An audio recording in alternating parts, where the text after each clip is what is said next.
Hi there, in this video we're going to do a review on the Sparcycles Wayfarer disc bicycle that I said I was going to do a review at the beginning of the year, but hey ho, I've been busy cycling all year, so what can I say, better late than never. So this is from Sparcycles in Harrogate. It's hand built, it's a really nice shop, very knowledgeable, and they specialise in all these touring bikes. So it's been put together using a frame that's got Reynolds 725 tubing, which is steel. It's nice and compliant, and when you're riding around on rough Yorkshire roads or up in Scotland, it soaks up all the vibrations and roughness of the road, so it's a very comfortable frame. It's got touring geometry, so if you look at it, it's quite old-fashioned and spacious, with loads of room at the back between your feet and the panniers when they're mounted. I'm 6'1" with size 10 feet, and I've absolutely no trouble on this. It's pretty good, loads of room, and no clouting the back of your heel on the pannier business. So like I said, it's got touring geometry, it's got touring gearing, triple ring at the front, 1132 cassette at the back, loads of gears to go out there for hills and whatever. Spire cable operated mechanical disc brakes. Plenty of power, not as much as hydraulic, but all I've needed all year long, including steaming down big hills with fully loaded with panniers. As long as you've got plenty of grip in your hands, I've had no problem stopping it at all. And in all the time I've ridden it this year, I think I've only adjusted them once just to recenter the caliper and just take up a bit of slack out of the cable. And that also goes for the gearing. I've only had to adjust the cable once just to take a little bit of slackness out, and so that's pretty good going. Overall, it's a really comfy bike, beautiful quality, lovely and comfy to ride. Absolutely love it. The wheels are bulletproof, hand built at Sparcycles, so they're virtually indestructible. It's got this tubeless rack on the back, which has a massive guarantee on it. They've got a really good reputation as being bulletproof. And if you want to really load it up, you've got the low rider mounts on the front to mount more panniers on. And then other things that I've added to it was, all I did was put an extra bottle cage on at the bottom for a tool tube for when I do a tour. The SPD pedals, the Bosch & Muller rear light. I didn't take it with the standard seat, I've put my own Bioflex saddle on, which these aren't really a lot of money, but I think they're pretty damn good, they're very comfy. Before this I had a Brooks B17 saddle which absolutely cut me to shreds, and that was top money, and I got rid of that and put this one on. It's 10 times better. There's also an Ortleib mount on the front to put a handlebar bag on, and then also a Quadlock mount, so I can put my phone in a case and just lock it on there. It's absolutely rock solid and secure. That doesn't budge an inch, including when I fell off the bike and crashed. My own stupidity going a bit on a muddy lane, but it didn't even budge or anything, so totally safe. So having gone on about all these bits, let's have a bit of a closer look at them.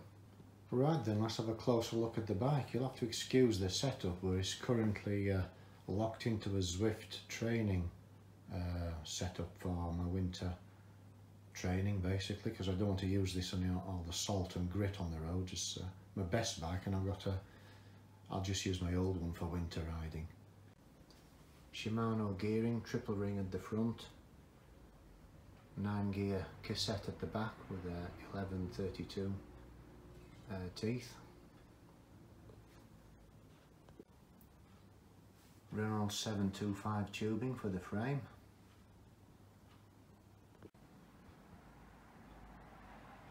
FSA wing handlebars, very comfortable, lovely to ride with.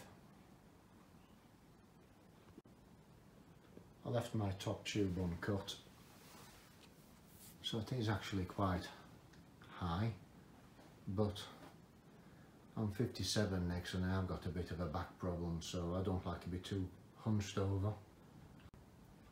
Hand built wheels from Spar, back and front. with the sapping spokes. As you can see, it comes with the SKS mudguards front and back, and as standard it comes with 32mm tyres, but there's loads of clearance with these forks and mudguards. I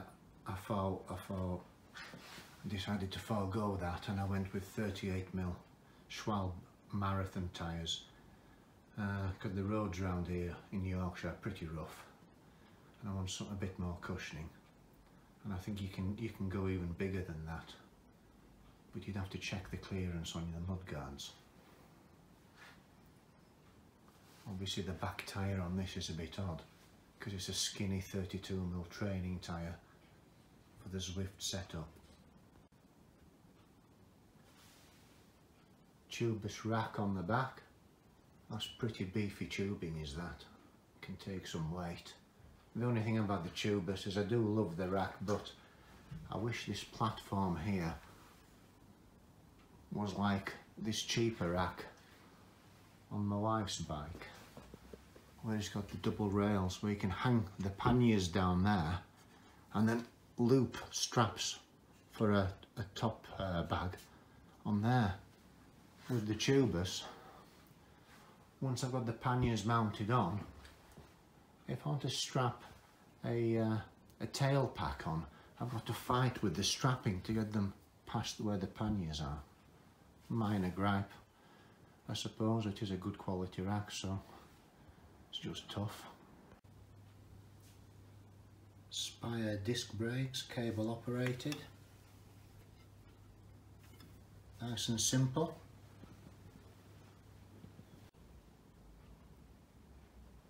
The only odd thing is with this bike, well, it doesn't really bother me, but the forks are all already made for rim brakes. Comes as standard with 2 bottle cages. I put the third one on myself. All in all, a lovely bike.